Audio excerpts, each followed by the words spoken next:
আসসালামু আলাইকুম। কেমন আছেন সবাই? ভালো, আশা করি সবাই ভালো আছেন। ঈদ মোবারক। আজকে বাড়িতে কুরবানি দিছে, একবারে বিকেল হয়ে গেল গা। কোটা বাসা ধোয়া পাগলা সব বিতরণ করতে করতে বিকেল হয়ে গেল গা। একটা ছাগল কুরবানি দিছিল, ছাগলের মাংসটা আনতে দুপুরে সবাই খাই আনিছি। আর গরুর মাংসটা এখানে আনদি গুণ ভাগ্নি ভাস্তি ভাইয়েরা সবাই আজকে খাইব। 4-5 কেজি 6-7 কেজি গোস্ত হবো। বড় একটা চুলের উপর কড়াইয়া বসে দিছি, কড়াইটা রান্ধিমু। আর আজকে প্রচণ্ড খুব গরম। এই কড়াইটা নিয়ে আসছে আমার ছেলে, দেন কড়াইটা আমার খুবই পছন্দ হয়েছে, বড় কড়াই একদম চকচকা। এখন সবাই মিলে বোন ভাগ্নি ভাস্তি একেবারে ভাই বোন যত কিছু আত্মীয় স্বজন আত্মীয় সবাই মিলে একসাথে খাবো। দুপুরে সবাই একসাথে খাচ্ছি। এখন তাহলে রান্না করে দেই, চুলে জালটা ধরে নেই।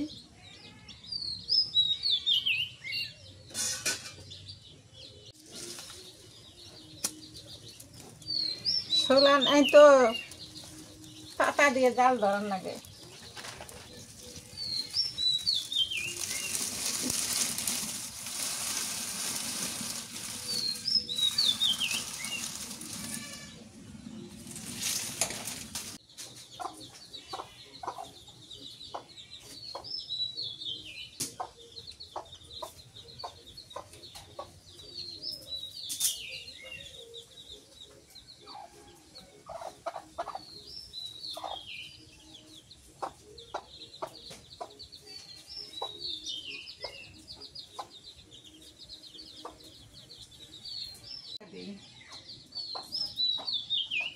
তেল একটু কম হবো, তেল আছে বড় বোতলে, তো আমি ডালবে পাই না।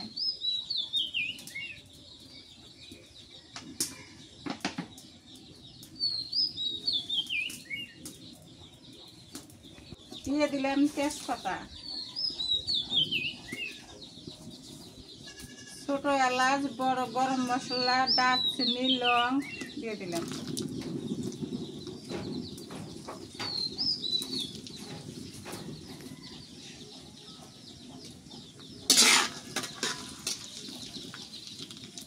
পেঁয়াজ কুচিগুলো দিয়ে দিলাম।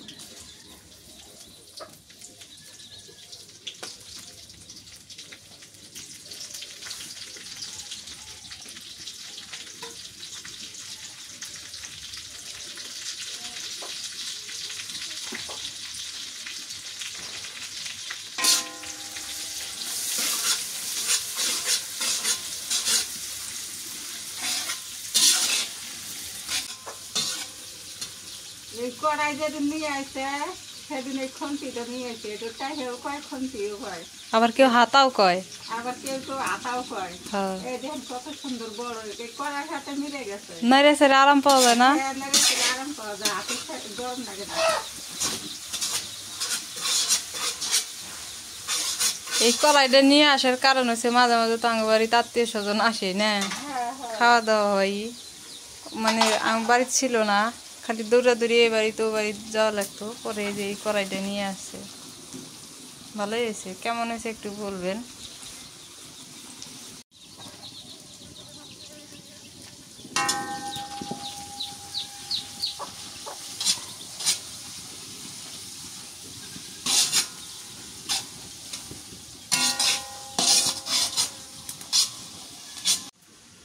এখন মরিচ বাটা দিয়ে দিই।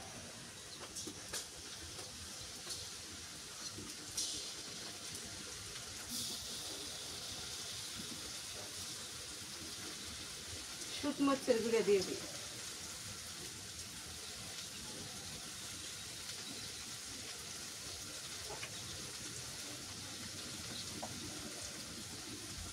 হলুদের গুঁড়ো দিয়ে দিই।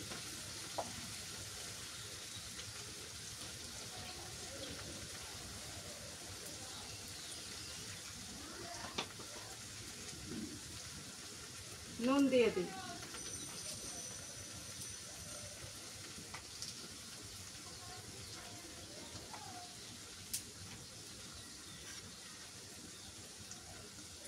মশলা বাটা, পেঁয়াজ বাটা,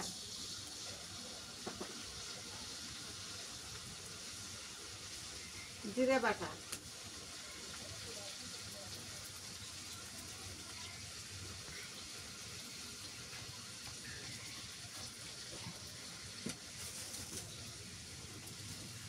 আদা বাটা রসুন বাটা দিয়ে দিই।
মশলা কষানো হয়ে গেছে, মাংসগুলো দিয়ে দিই।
নাড়া দেওয়া খাইছে ধরি এক আধ বেতন ধরে করলে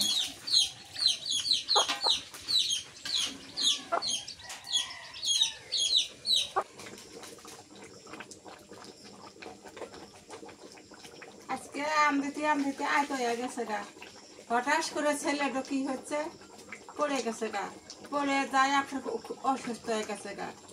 এখন চুলের উপরে এলে আমদি মনে হুমকি বের হতাম, পরে ডাক্তার আসে সবাই মিলে আসে মাথার পানি ঢাইলে ওষুধ পাতি নিয়ে দেবে গাছে নিচ্ছি, অল্প একটু আরাম হচ্ছে। কি দিতেছ ওইদি? ভাজা জিরের গুঁড়ে। হয়ে গেছে তরকারি? হ্যাঁ হয়ে গেছে। এই জিরের গুঁড়োটা দিয়ে নামে নেই।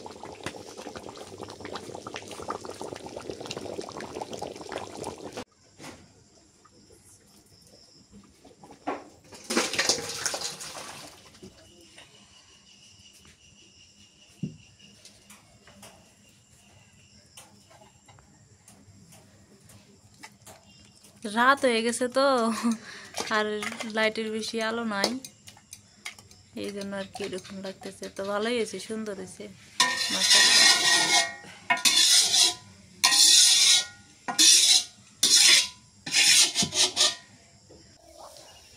গতকালের ভিডিও আজকে আবার শুরু করতে যাচ্ছি, তার কারণ একটু বলে দিই। কালকে যখন মা রান্না শুরু করে তার আগেই আমি অসুস্থ হয়ে পড়ে যাই হঠাৎ করে মাথা ব্যথা। তো ভাবছি এটা হয়তো গ্যাসের ব্যথা হতে পারে, বমি টমি এরকম হতে পারে।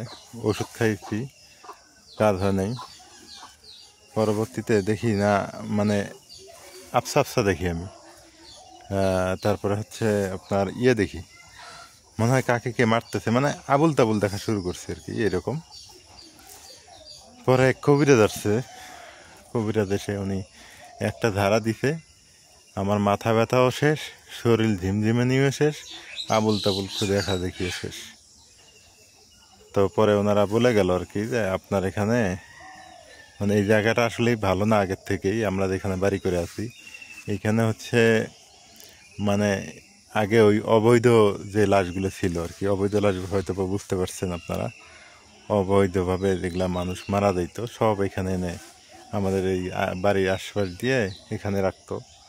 আর বিশেষ করে হিন্দু মানুষরা আগে অনেক লাশকে পুড়তো না, তারা এখানে এসে কবর দিয়ে যাইতো আর কি, গর্ত করে রেখে যাইতো। তো এটা আমরাও জানি যে আমাদের এই বাড়ির আশেপাশের জায়গাগুলো ভালো না। আর আমি মাঝে মাঝে ওই দেখা যায় কি খুব সুন্দর বাসনা পাই, আবার কখনো এত পচা গন্ধ পাই, অথচ গন্ধও কিচ্ছু নাই, আশেপাশে বাড়ি পরিষ্কার এইরকম। তো যাই হোক, ওনারা বলে গেল যে আমার সাথে নাকি মানে দুষ্ট জিন আর কি আসর করছে আর কি। তো বলছে এটা আপনাকে কাটানি করে নিয়েন তাই হয়ে যাবে, আর আল্লাহর কালাম টালাম মানে বাড়ির চতুর্পাশে ইয়ে করে বন করে দিবে আল্লাহর কালাম দিয়ে। আমি যদি এগুলো বিশ্বাস করি না, কিন্তু আমি কাল নিজেই প্রমাণ পেয়ে গেলাম। আর পরে রাতেই ভালো হয়ে গেছি, অবশ্য 1 মিনিট লাগে নাই ভালো হইতে, পানি পড়ার দিছে আর আমি ভালো হয়ে গেছি, সুস্থ হয়ে গেছি। তো দুষ্ট জিনের আসর আছে, সেটা আমারই উপর ভর করবে, আমি এটা মানে কল্পনা করতে পারিনি।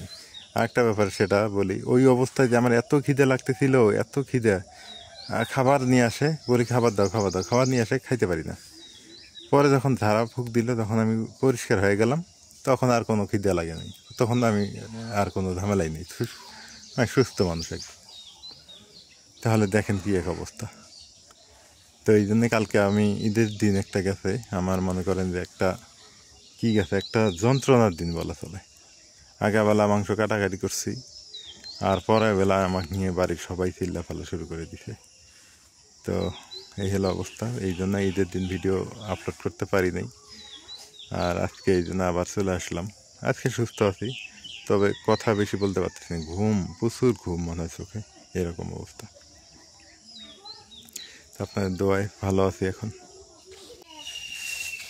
অথচ অনেকে মনে করবেন যে কালকে আমি গরু মাংস খাইছি, না আমি গরু মাংস খাই নেই, কালকে কোনো গরু মাংস খাই নাই, একটু ছাগলের মাংস খাইছিলাম, তারপর থেকে শুরু হয়ে গেল অ্যাকশন। এই হলো অবস্থা। আর আজকে রোদ উঠতেছে প্রচুর।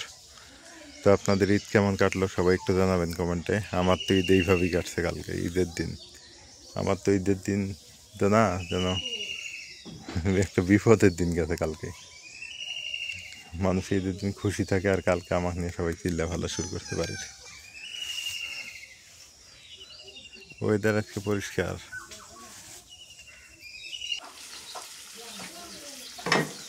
রে মুরগির বাচ্চাগুলো তো ভালোই, এই যে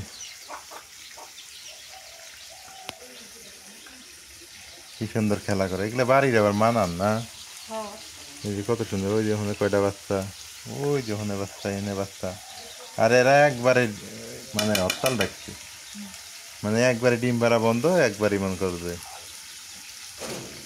ইয়েত বসে সব বাচ্চা দেওয়ার জন্য। আরো 2টা মানে আছে না, আরো 2টা বসে আছে বাচ্চা দিব।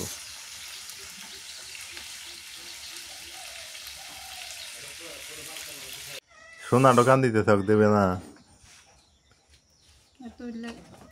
ওকে একটু আমাকে ইয়ে দিও না, তেল তেল ওগুলো দিও না, এমনি খাইনি কালকে, হাল্লাই দেন আজকে খালি কি হয়, কোরবানি মাংস তো খাই। হ্যাঁ রে সোনাক দেও একটু,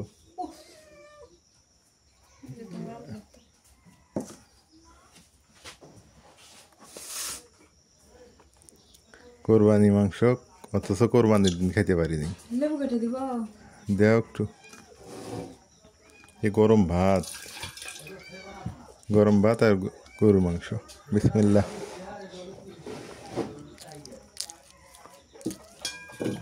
মনে হয় মশলা বেশি হয়েছে তরকারি, আমি ভাবেই বুঝতেছি। ঠান্ডা করে খিদেও লাগছে। নাজমিন কালকের দিনটা আমার কেমন গেছে? ঈদ গেছে না? খুব ভালো না? হ্যাঁ রে জীবন, এই ক্ষণিকের জীবনের কি মূল্য কও? কোনো মূল্য নেই। হ্যাঁ, কিছুই না। তারই বাহাদুরি, অহংকার, টাকা পয়সা, ধন দৌলত এলে দিয়ে কি হবে?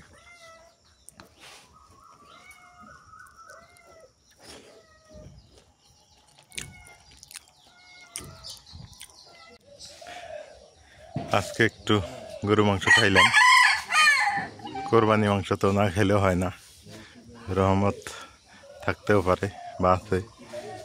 তো সবাই ভালো থাকবেন, সুস্থ থাকবেন, এলার পরিবারের সঙ্গে থাকবেন, এলার পরিবারে ভিডিও পাবেন ইনশাল্লাহ। হতাশার কিছু নাই, এখন থেকে রেগুলারই পাবেন। তো আজকে এ পর্যন্তই। সবার সুস্বাস্থ্য মঙ্গল কামনা করে আজকে ভিডিও এ পর্যন্তই রাখতেছি। আল্লাহ হাফেজ।